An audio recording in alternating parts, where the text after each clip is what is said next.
For years, we've been told fat is the enemy, that our bodies are the problem. But here's the truth. The real issue isn't our bodies, it's the system that profits off of our oppression. Weight is influenced by genetics, environment, metabolism, and other factors beyond personal control. It's not simply a result of poor decisions or lack of willpower. Health is not determined by size. Many factors contribute to a person's health, including genetics, environment, mental health, and access to care.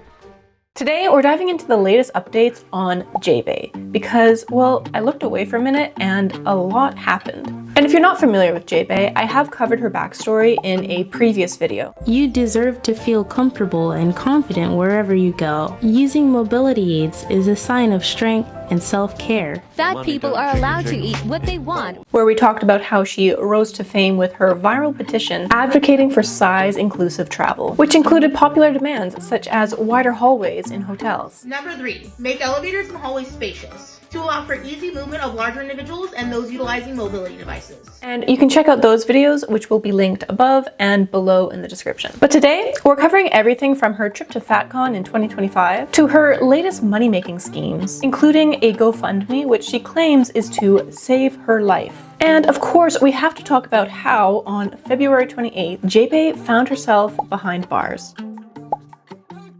And since that's the hot news right now, why don't we start there? But to really explain the whole story, we need to go back about 3 weeks to show how the whole thing developed. Now, before we really dive into the details, I want to make it clear that a lot of this is speculation. Not a lot of facts are known right now, and Jae Bae has yet to give us much clarity on the situation, with one of her recent posts on Instagram being edited to include a disclaimer: legal notice, I am in the process of addressing serious concerns regarding this event.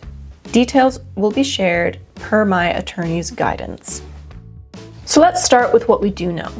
Back in early to mid-February 2025, Jae Bae started excitedly posting about attending an event in San Diego hosted by the Festival Babes, a EDM group. Jae Bae has never once posted about being into electronic dance music or even shown any sort of feigning interest in it, but suddenly it was her dream to work with these people. And like, fine, whatever, you can be a fan in silence, and you don't have to post about every single interest you have. It just makes me raise an eyebrow. But whatever, moving on. Fast forward to February 15th, when this event was said to take place. Jae Bae claimed that she was personally invited and promised a VIP guest experience. But according to Jae Bae, things didn't go as expected. Jae Bae alleged that she was humiliated and that her well-being was blatantly disregarded. And funny enough, I think this is actually the same phrasing that she used during that whole SeaTac airport fiasco, but I guess that's just the way she speaks. Jae Bae further claimed that this VIP experience that she apparently was promised didn't even exist. She then claimed that she was left stranded, abandoned. She was dismissed and ignored. And I did try reaching out to one of the reps at Festival Babes, but I don't really expect to hear anything back. I am a very small creator and even smaller on Instagram. Plus, this might be a legal issue at this point, so they might not be able to say even if they wanted to. So for now, we only have half of one side of the story. We have what Jae Bae is willing to claim happened, with some teasers that she's going to reveal more later. But we have yet to hear anything from the Festival Babes and what went down according to their side of the story. And now, this whole Festival Babes thing is not even the reason that Jae Bae racked up some charges for herself. No, this is only part of the backstory. Because according to Jae Bae, this ordeal with the Festival Babes led to her needing to go to the hospital where she nearly died of sepsis. Hey guys.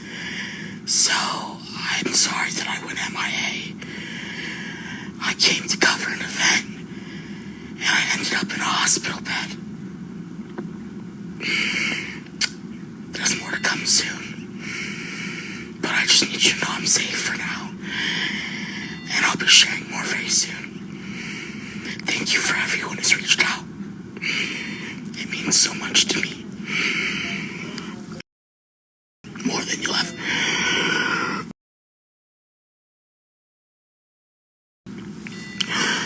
More than any of you will ever truly know. So thank you. I love you all.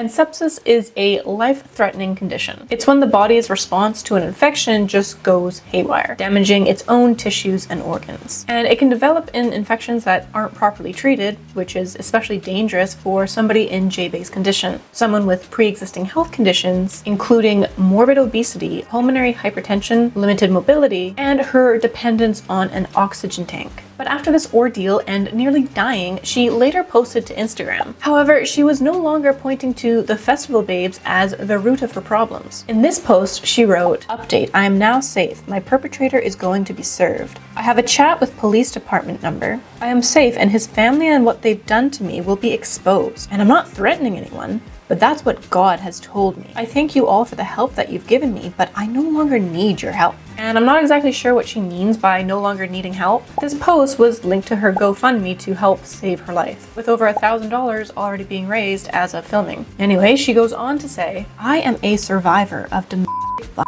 which we will now refer to as DV because YouTube does not like sensitive topics. "I am a survivor of DV, and honestly, when you hear the story, it's going to bring tears to your eyes. Thank you for your support at this time. I have nothing else to say. Once I'm ready, I will share my story with you. After a severe illness that nearly took my life and dealing with an relationship, I'm finally starting to get the care and support I need. But I'm not out of the woods yet, and right now I'm in a hotel trying to find a way out of this town and away from the danger that I've been living in."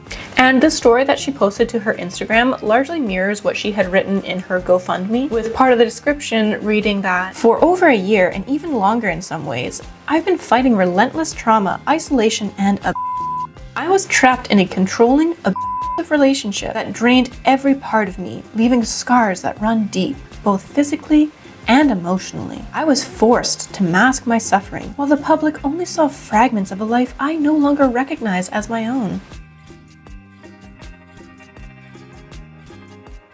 And big disclaimer here, this is all alleged. This is only one half of one side of the story. Jae Bae has not named who her perpetrator is, but it's pretty clear that she's referring to her partner, or her ex-partner, I should say. And I really hate to not believe the victim in situations like this, but Jae Bae has been known to stretch the truth. So it's very hard to know what might have actually happened. And a couple things also have me questioning her narrative a bit. First, with her history of just adoring being a victim and her overarching victim mentality. But also, while her partner and her partner's family have largely been silent, Redditors dug up a couple of questionable things. First, I don't know how somebody would have even noticed this or found this, but one Redditor took this screenshot, which showed that Jae Bae's partner liked a comment that speculated about one of Jae Bae's charges for misuse of 911. And we'll get into all those charges in just a minute. But according to the commenter, they speculated, "I think Jae falsely accused Jae Bae's partner of DV/physical and emotional abuse, then went off the rails calling 911 and saying she feared for her life because of him and his family." And while all this is just speculation, Jae Bae's partner liked that comment. And while this is rather insignificant, it does make me wonder what his side of the story is. The other oddity in all of this is a message that Jae Bae received from her partner's family, which she then freely posted to her stories on Instagram. And I believe this to be the mother of Jae Bae's partner, which I'll refer to as the mother-in-law. And she also makes reference to the father of Jae Bae's partner, which I'll refer to as the father-in-law. So apparently the mother-in-law wrote to Jae Bae, "I'm sorry you are going through a breakup. Let me set some things straight. The father-in-law and I welcomed you into our family, gave you a home to live in even though it was very difficult for us. Our family has given you food and money on many occasions. You have never been abused. Jae Bae's partner worked hard to support you through illness with no expectations in return. He loved you. Breakups are hard on both parties, but to put the blame all on one side and take no responsibility is not the way adults behave." Jae Bae has not been known to take accountability for anything, nor has she shown much maturity in any of her actions, or rather, inactions. And again, all allegations and speculation at this point, but this does point to some major cracks in Jae Bae's narrative, that she was trapped and isolated by her partner and her partner's family. Now, back to the arrest and Jae Bae's charges. That post about her being in hospital with sepsis and nearly dying, where she claimed that she was discharged to a hospital as safe refuge, that was all on or around February 22nd. Only a few days later, on February 28th, Jae Bae was booked by Benton County Corrections in Washington on 6 charges. Now, 4 of those charges were released or dropped by the court during her arraignment on March 4th. But that doesn't mean that those charges didn't happen. It just means that she's not being charged for those offenses. So the charges that were dropped include misuse of 911, interference with a healthcare facility, obstruction of a law enforcement officer, and criminal trespass, which leaves 2 remaining charges, including resisting arrest and assault, which was categorized as a Class C felony. Now, starting with the charges that she's still facing. First, resisting arrest, which is pretty self-explanatory. And second, assault. Because this assault was classified as a Class C felony, this suggests that Jae Bae either assaulted a police officer or a member of hospital staff. Assaulting either of those groups would justify this charge. The other possibility is that she assaulted someone with a weapon. But I don't know, that just doesn't seem as likely to me, especially considering that she was also resisting arrest. Now, looking at the dropped charges, because I think those can give a little bit more insight into what could have happened. As outlined by a few Reddit users as well as some users on the forums, if this all happened while Jae Bae was in the hospital, it's possible that she refused to leave when she was discharged, perhaps calling 911 and claiming to be abused by the hospital staff, then further refusing to leave once police arrive, perhaps then prompting her to push or shove or even slap a nurse or officer. And this sort of scenario would rack up all those charges. Misuse of 911, interfering with the healthcare facility, and criminal trespass on that healthcare facility for refusing to leave, then obstructing the officer, refusing to be arrested, and eventually this assault charge. This is all just speculation and theory, but it does fit nicely together. Others have also speculated that perhaps Jae Bae called 911 and claimed a by her partner, which then could have potentially led to all the charges. Both scenarios, I guess, are somewhat plausible, but there are a couple of wrinkles. First being that Jae Bae was hospitalized after this whole ordeal with sepsis after attending this Festival Babes thing in San Diego. So how did she end up in Washington with all these charges? Also, this all happened just before 4:30 a.m., which is a really weird time to be discharged.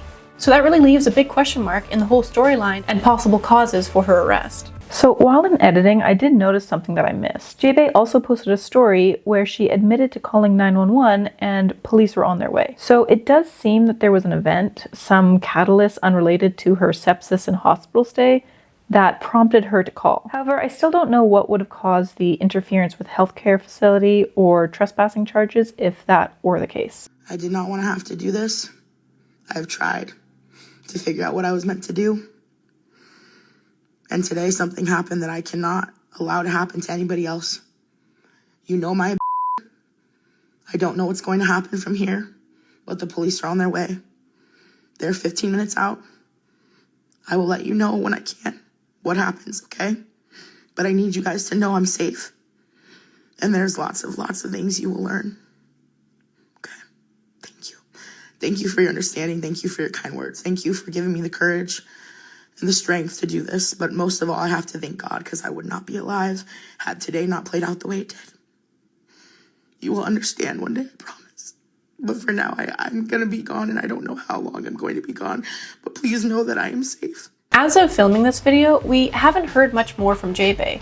Nothing from her partner and nothing from her partner's family. Her charges have not been resolved, her release date is still blank, and she has a $2,500 bail. And that $2,500 bail is still active, meaning that no one came to her rescue to bail her out of jail. And finally, we get to the competency evaluation. On March 5th, the court ordered for a competency review hearing to be scheduled on the 19th. And in the notes for this, there was a code ESH, which refers to the Eastern State Hospital in Washington. And that's where they evaluate whether or not a defendant Jae Bae in this case, is competent to stand trial. Now, I don't know exactly what Jae Bae said or did to trigger this review, but I would have loved to be a fly on the wall during those court proceedings. So yeah, that's the story so far. We are still in the dark about a lot of details, but I wanted to shed a little light and speculation while the story is still fresh. But I'm sure we'll be hearing more from at least Jae Bae on this matter. And I have heard some chatter about potentially getting body cam footage eventually, but who knows if the officers even had their body cams on or were equipped with those. And even if they did, that sort of stuff takes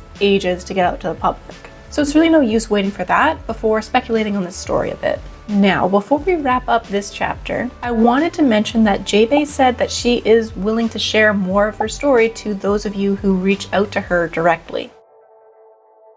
And I am absolutely not going to be doing that, and I highly recommend you do not do that either. First off, if I did message her, that would be private and I would not share it here. Second, y'all know my views on this lady. She would absolutely not talk to me. But third, and most importantly, she does seem to be going through some sort of mental crisis right now. And even if we don't like this lady, bombarding her with messages and hate or even questions is not the right move. Jae Bae feeds off of attention, and she will twist any sort of criticism into bullying to gain sympathy.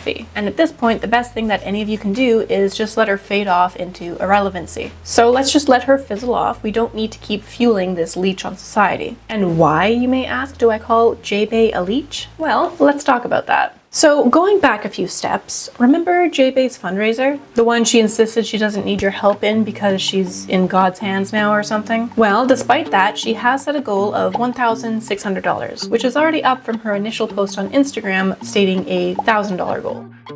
And look, on one hand, I get it. The US medical system is absolute trash. Even with insurance, you can rack up some really nasty bills. But Jae Bae admitted in her GoFundMe that at 28, as a disabled person with no financial safety net and virtually no family to turn to, I now face the impossible task of rebuilding my shattered life. So, 28 years old, no savings, no emergency fund, no friends, and no family to turn to. And let's not forget that she already filed for bankruptcy way back in 2019. She would have been, what, like 22, 23 at that time? I don't even know how you managed to go so far off the rails that in your early 20s, you're already filing for bankruptcy. This is disgusting, immature behavior. Personal loan, what's it for? $21,463 at 8%. What is this possibly for? You're going to Disney when we have an 8% $22,000 loan? And then just 6 or 7 years later, she's still in a situation where she could just be homeless at the drop of a hat. She has dug herself in a hole that she just cannot escape from. And her health is not only adding to her financial stress, but also very likely limiting the opportunities that she otherwise would have if she were a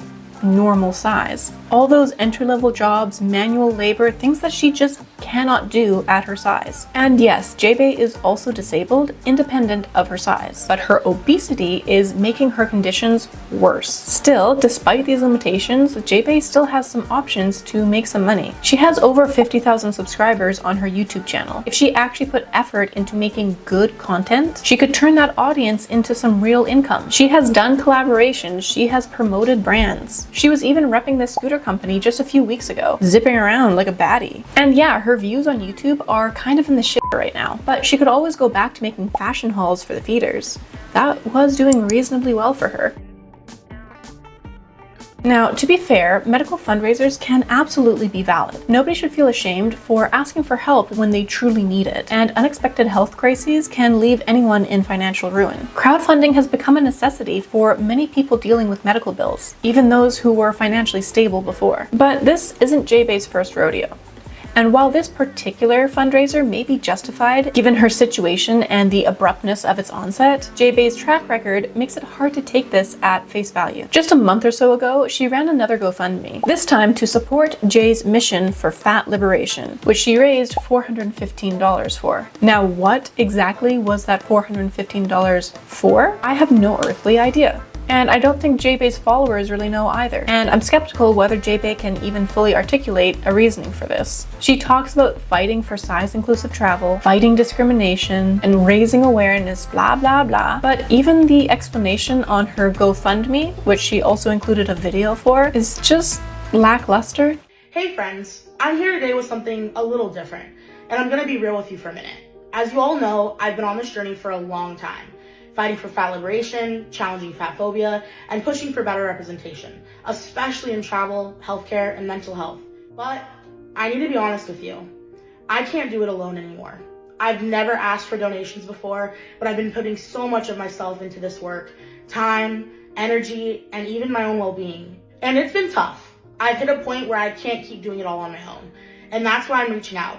If you've ever felt like my content has resonated with you, or if you believe in this mission, I'm asking for your help. Your donations are going to fund a lot of important work, like reaching out to businesses and healthcare providers to help them understand the needs of fat folks, and creating resources to navigate fat phobia, and even doing in-person and virtual events to spread awareness. This isn't just about me. This is about all of us working to create a world where fat people feel seen, heard, and respected. Your donations will help gather real-world data on fat experiences in healthcare and travel, so we can actually push for change. We'll also be making materials to challenge fat phobia in public spaces and creating free resources for fat folks to thrive. This is about showing up for each other, and I know we can do something amazing if we come together. Every dollar is going towards making real change. In her explanatory video, a commenter even questioned her, asking, "You don't actually list what you've done or show it. That would go a long way to showing what you mean to do. Saying this in a 1-minute video really isn't enough, given what you're asking." And further stating that, on one hand, you are being an activist for less awful treatment. This is great, and I approve. At the same time, you don't show any work towards this, instead creating so many shorts rage baiting and harming the cause by giving examples of incorrect stereotypes. And really amen to that. Jae Bae is not the face I would want to front a cause like this. She turns any real point that fat activists have into a total joke. And yeah, I agree that Jae Bae is just a lot of talk, without anything substantial to show for it. Anyway, in response, Jae Bae writes, "I totally get where you're coming from, and I appreciate you asking. What I've done is advocate for plus-size representation, accessibility, and equity, which includes starting a petition that brought attention to issues in the travel industry. That petition not only sparked a necessary conversation, but led to media coverage and thousands of people joining the push for change." I'm not sure that media coverage was positive, but she goes on to say, "You're right, words alone don't always carry weight, which is why I focus on action." And I would tend to disagree with that statement. I cannot point to one thing that Jae Bae has actually changed. And if anything, all the advocating that Jae Bae has done has only helped to shine a huge light on all the problems with fat acceptance when it's taken too far. Entitlement, victim mentality, and an unwillingness to accept any sort of responsibility or make any sort of change in themselves. Jae Bae's response is not really an answer to me. I think it's Jae Bae just trying to make a salary out of complaining. But that's just me. Feel free to prove me wrong and show me where those donations went aside from directly into her gullet. On top of all this, plus the mother-in-law's allegations that they had given Jae Bae food and money on several occasions and even a place to live, it just sounds like Jae Bae is committed to not actually doing any sort of work. Instead, relying on freebies mooched off of her fans, her family, and any brand that she can leech onto. And Jae Bae's shown many times all the free rides she gets, all the free nails and hair care and hotels that are fully paid for. While I was in Las Vegas, Nevada, I had the privilege of experiencing the Tahiti Village Resort, and let me tell you, they did not disappoint. From the moment you step foot in this Polynesian-themed resort, you feel like you're in a tropical paradise. The first stop was our Bora Bora suite. A full kitchen in our suite? Heck yes. The bed was super comfortable, even for a plus-size couple like us. And check out this living room, so spacious.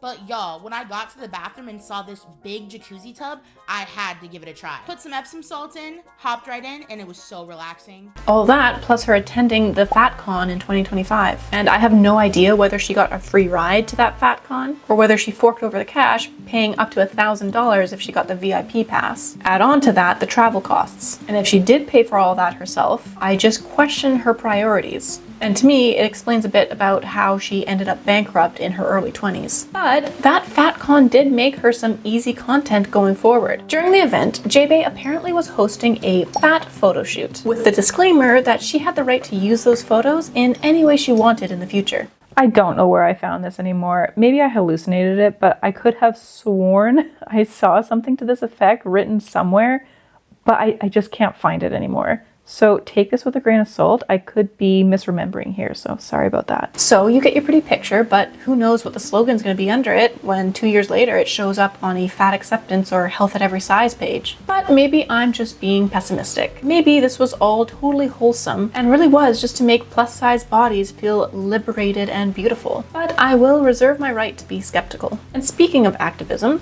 let's check in with Jae Bae's petition to protect plus-size travelers. Jae Bae celebrated a supposed win with Southwest Airlines, now allowing plus-size passengers to have a free additional seat, or 2. However, don't be mistaken here. Southwest Airlines' customer of size policy was in place before Jae Bae's petition. Southwest already had a policy that Jae Bae probably liked, and that she built off to demand even more from all airlines. Jae Bae's petition was started back in November 2023, and as of now, it's racked up 39,000 signatures of the 50,000 goal. It's a rather slow build, but clearly Jae Bae does have some support in this issue. That being said, once that 50,000 goal is met, I don't know what measures are in place to actually put these demands into action.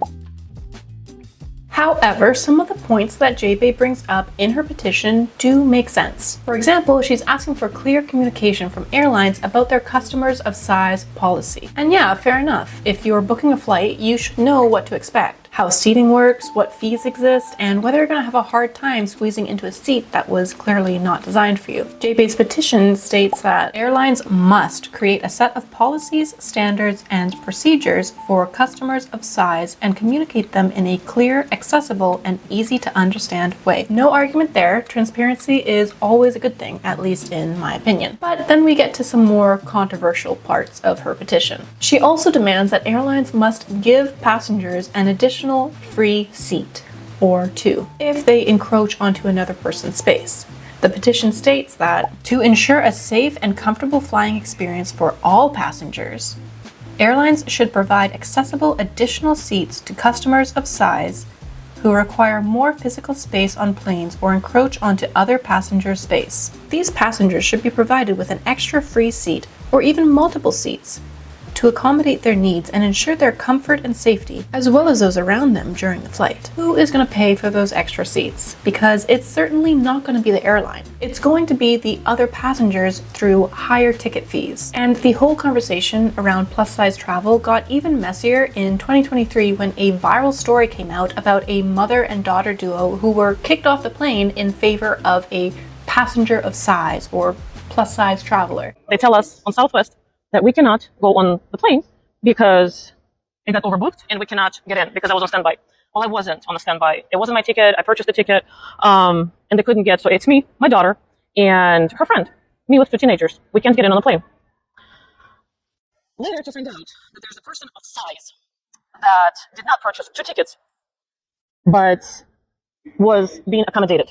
And that is why we could not get in on the airplane and about to get stuck outside the country. Except it doesn't seem that that's actually what happened. According to the airline itself, there was no denied boarding on that flight. What did happen was likely some kind of reservation error. So this whole narrative of fat people stealing seats was just blown out of proportion. That said, there actually was a documented case of a passenger being forced off a flight in favor of accommodating a plus-size passenger instead. And I agree with the airlines in this specific decision. This story actually happened back in 2010, back when the customer of size policy was called the passenger of size policy and abbreviated as POS. According to the story, the POS, I'm so sorry, was an unaccompanied minor, a 14-year-old girl, and the person who was booted off was an adult passenger who wasn't originally booked on the flight. So in that case, I do agree with the airline's decision. An unaccompanied minor needing an additional seat for safety and comfort takes precedence over an adult who wasn't even booked on the flight originally. To me, that just sort of makes sense. Should her or her parents have paid for that additional seat?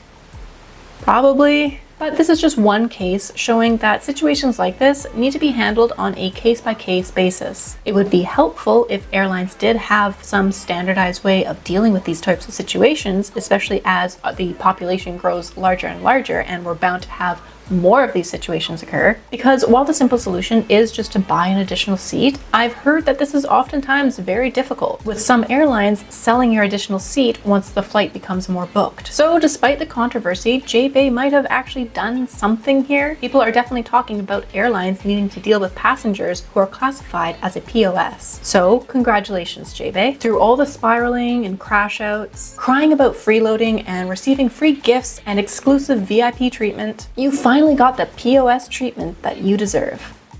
And guys, I didn't even talk about Jae Bae's Fat Bill of Rights. So let me know if you want to go through that. Perhaps once Jae Bae's out of jail, we can talk about that. But anyway, thank you so much for watching.